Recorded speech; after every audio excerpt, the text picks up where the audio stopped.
friends, you guys. I'm on Instagram right now. One of these days, I'm hoping I can put like my camera right here next to each other because I'm like trying to look at both cameras, and it is not easy.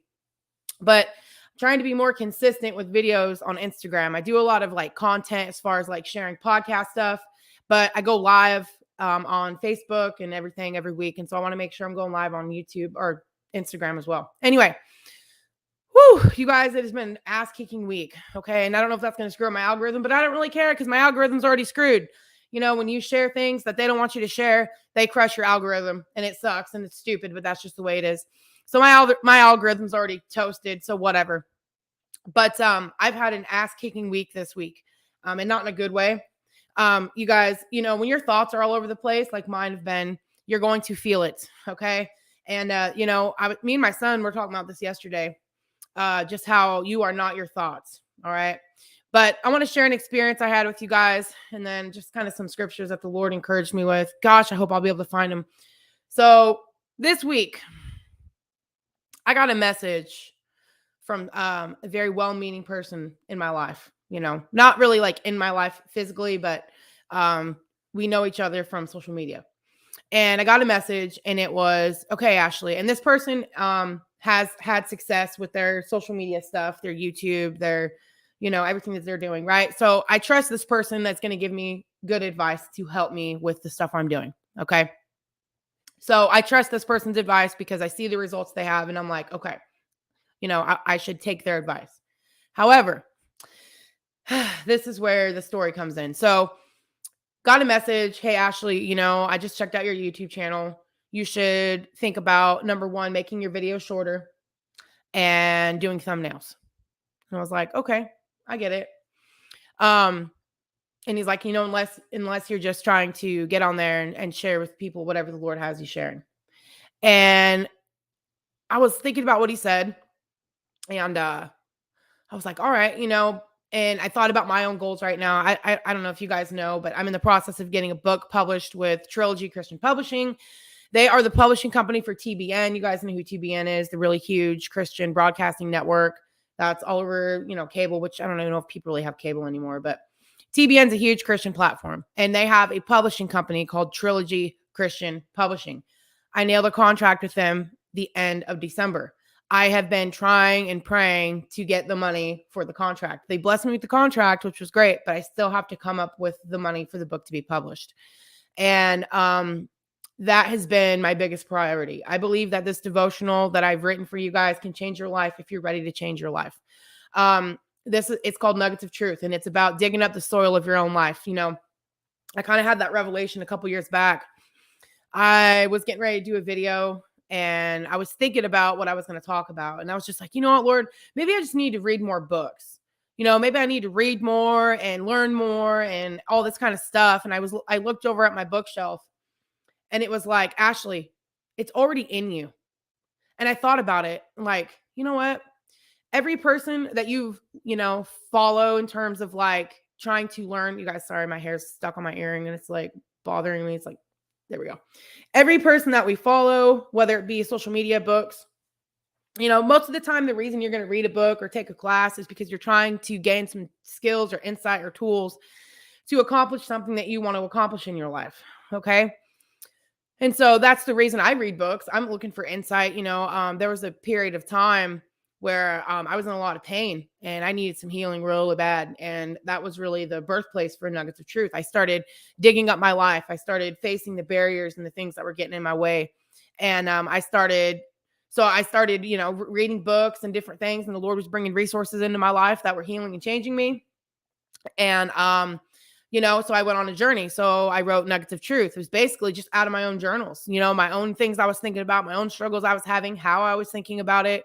All of this kind of stuff, you guys. And, you know, it became a devotional and I'm really excited to share it with you guys, but I share it from the soil of my own life to provoke you guys to dig into your own life because that's the only thing you have control over at the end of the day. But I digress, you guys. So let me go back to what I was saying earlier. So get this message, thinking about what I'm focusing on. I'm focusing on trying to get my book published and really growing my podcast. Those are my two main things. As far as growing my YouTube channel and stuff like that, it's not a priority for me right now. I'm a little bitter with YouTube because they already done trashed 450 videos that I had on there. Okay. I was kind of honored in a way because they only shut down people that are telling the truth. Okay. So I felt privileged to be in that arena with those people who have been censored and shut down by the current administration of people that are, running the world right now. And when I say that, I don't mean just people that are in the high places, but people that are being used by them in these, on the social media platforms and paid and all this kind of stuff. But that's another conversation, right? So anyway, I felt pretty honored to have my channel shut down because I've been telling the truth. However, it's like I'm not interested in growing it. It's not a big deal for me. My goal is to influence the world with God's grace through my podcast and through the books that I write.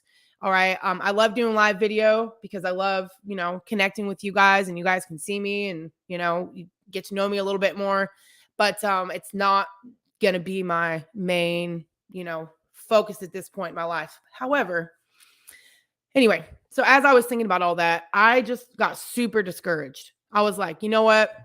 It's not going to grow. Nothing's working. You guys, I've been sharing everything that my heart could possibly give since 2017. Okay. I got off of Facebook back in 2017 or 2020 because of all the censorship. Right. And then after they shut my YouTube channel down, I had to go back to Facebook because I didn't have a website. I have a website now, but I don't have any storage on there to do videos like I do on here. So that's another thing. Okay. So I have to kind of play the game, I guess, and be on these social platforms until I can actually have my own website and do my own thing. Anyway, so I was feeling very discouraged. Like, this isn't going to work out. The book's not going to work out, just like feeling super defeated, and very, very, very discouraged. And so, the other day I woke up and I was like, Lord, I need you to talk to me. I'm having a rough time. And I opened my Bible up to, I think it was First Chronicles. You guys, give me a second. I should have gotten it prepared, but I have not. So it was somewhere in Chronicles over here. Let me see if I can find it really quick, you guys. Here it is. So this is First Chronicles 16. And it says, "Oh, give thanks to the Lord, call upon his name, make known his deeds among the peoples. Sing to him, sing psalms to him. Talk of all his wondrous works. Glory in his holy name. Let the hearts of those rejoice who seek the Lord. Seek the Lord and his strength. Seek his face forevermore. Remember his marvelous works, which he has done, his wonders and the judgments of his mouth.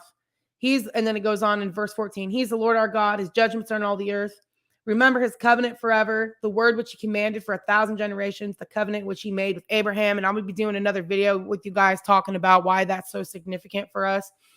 We are the children of Abraham. We are Abraham's heirs. We are heirs to his estate, right? There's so many things that we are not taught in the Christian community and the benefits that we have in the kingdom of heaven. And I want to do my best, you guys, as I take my own journey to share these things with you guys, because this is going to save our butts in the times that we're in. All right. There's a lot of stuff that's going on, and we need to be so rooted and firm and secure in what we really have in Christ, the inheritance that we have. Okay. That Christ gave to us, that was promised to Abraham, that we now have as his children and heirs. We don't know what it means to be an heir. Like, I don't know about you guys, but a lot of our families are broke. I know my mom and dad were, right? They were alcoholic drunks. They had nothing to, pass down to their children.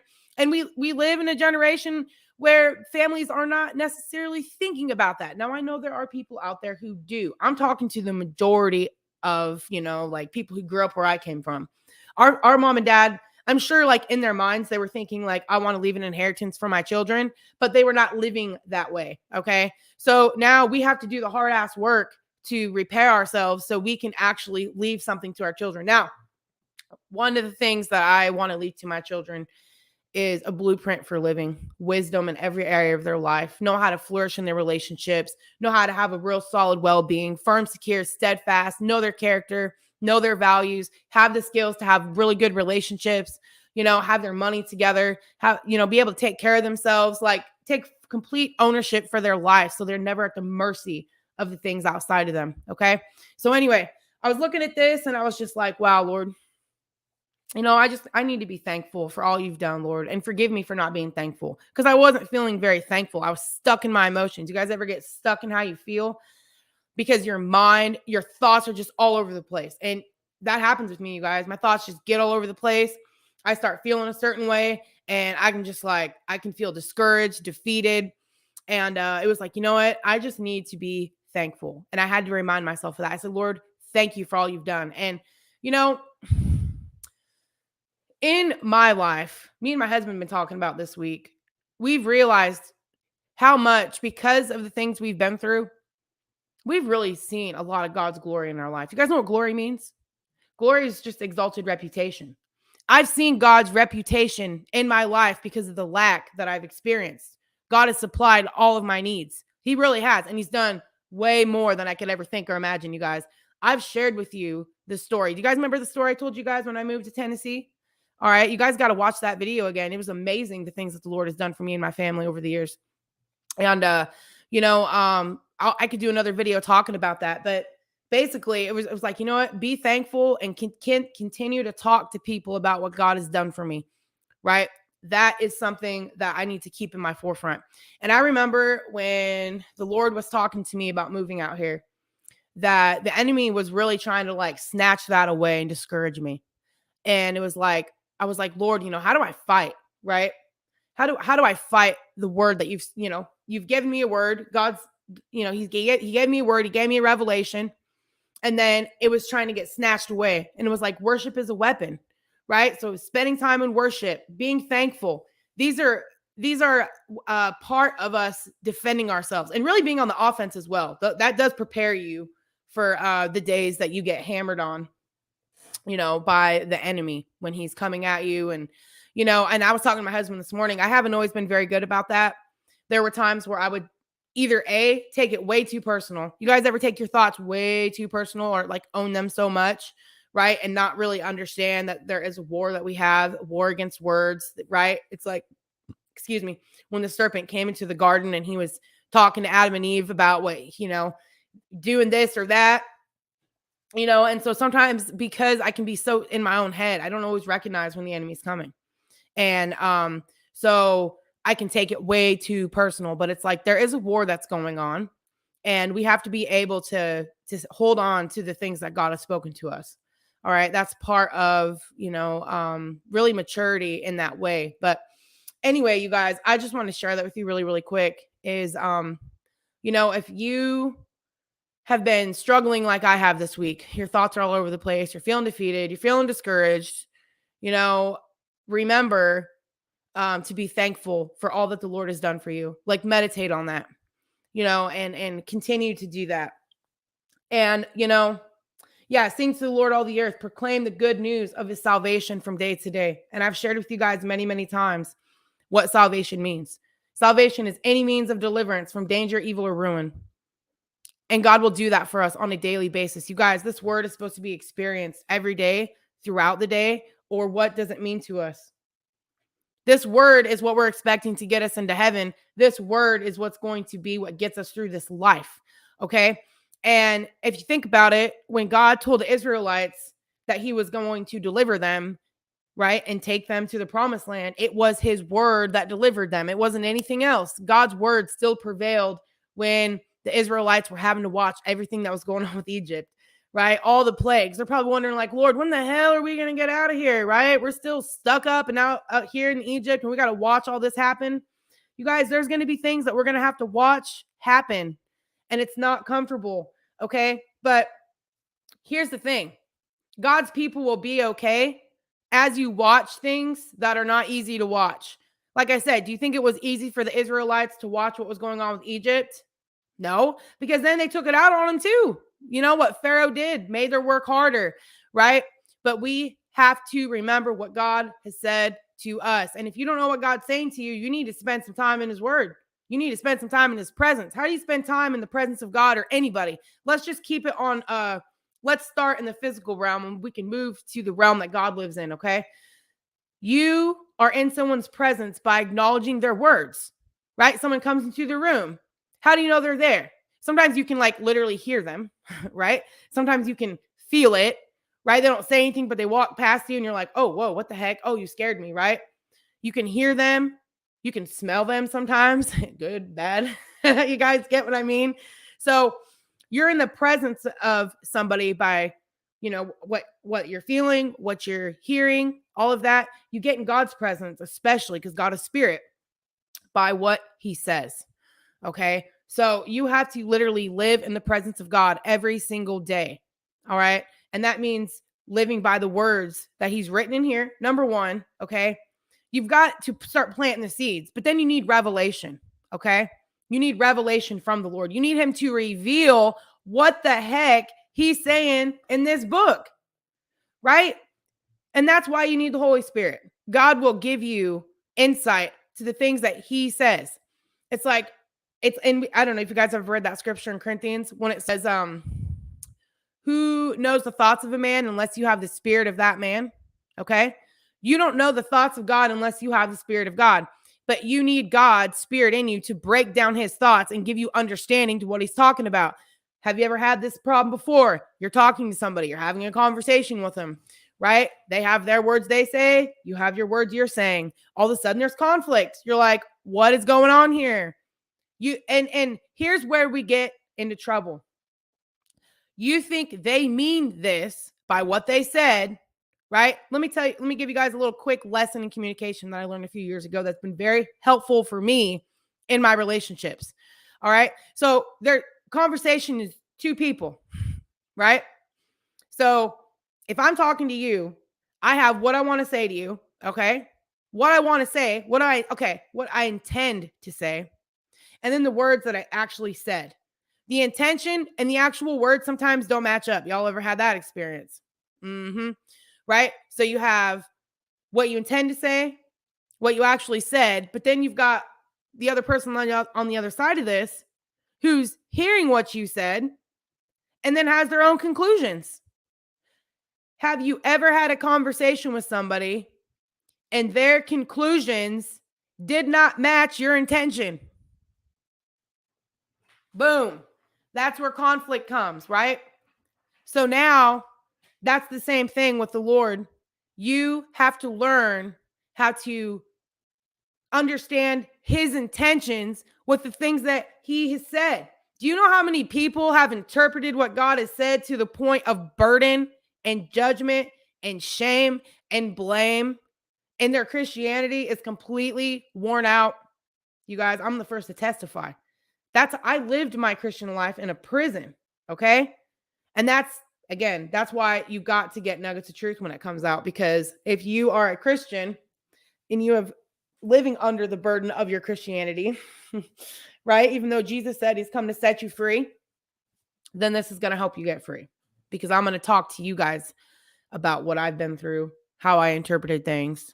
You have to understand that, because you might be interpreting things the same way I did, but you don't understand how you're interpreting it. Does that make sense? So I'm going to get off here, you guys. I hope you have a wonderful weekend. You guys, please pray for me. Please pray for this devotional to get the funds that it needs to get into your hands. I really believe it'll change your life. Like I said, if you're ready to change your life, it will change your life if you are ready to change your life. If you are ready to take full responsibility for everything you think, believe, all your behaviors, habits, attitudes, actions. If you're ready to establish yourself from the inside out with a really firm foundation. All right. I've got like four appendixes in there. I'm trying to think what the first one is. Oh, because there's a bunch of bonus questions. I walk you guys through how to establish your character, how to establish your values. I talk about what emotions are, the function of them. Oh, and then I did a list of beliefs to believe. Okay. So anyway, you guys, I hope you have an awesome weekend. I got to pop off here. Share these videos if they're helpful. It will help kick the algorithm in the backside. Okay. So if I've helped you guys in any type of way or gave you some encouragement, inspiration, something, if you guys can share it, I'd really appreciate it. Instagram, if you go to my profile, my link tree has all my social media stuff on it. So Instagram, Facebook, it's got the podcast on there if you guys are interested in that, the website. My husband just helped me make some coffee cups Wednesday. So I don't know if there's any coffee drinkers in the house. I'm actually going to make some wine tumblers too. And I know that might stir some stuff up in the Christian community because alcohol is absolutely like forbidden in some places, right? But I figured, whatever. I drink wine. So I just want to be real with you guys. So I'm going to make like a wine tumbler that has my logo on it. So you guys can check that out too. So if you're like having a drink on a Saturday night or something, be like, oh, thanks, Ash, and pray for me. All right, you guys. I hope you have an awesome weekend. Like I said, share this video, listen to the podcast. You guys, please listen to the podcast. If you really want to help me, listen to the podcast, rate it on Spotify, iTunes. Okay. Let me tell you really quick. You guys, it's already been 20 minutes. I don't make short videos. I try. I really do. But here I am talking to you still. Okay. Oh, no. Hold on. Where are we at? We're in March already. Oh my gosh, you guys. Isn't that crazy? Spring is right around the corner. I'm kind of excited about it and not just because here in the South, when the spring comes, so does the humidity. You're like, oh God, get the pool. All right. March 16th, remembering your values, why you do what you do. And this is a really great episode for any homeschool or any moms out there who've been home with your kids for any amount of time. I share my story with that, but it's really good for anybody who's you're trying to live by your values. You've made a decision that's very important to you, but then you can get frustrated, in the process. So I kind of walk you guys through my own story. Hopefully you guys can relate, grab a hold of it, apply it however it applies in the context of your life, and then you guys can get some encouragement out of it. So that's all I have for you. Have an awesome weekend, you guys. Thank you for all your support. I will talk to you guys next weekend. Okay, let's turn that off. Good grief. There we go. Are you sure you want to end your video? Yes, I'm sure. Instagram. All right. You guys have an awesome weekend. I appreciate you guys for being on here. And I'll see you next time.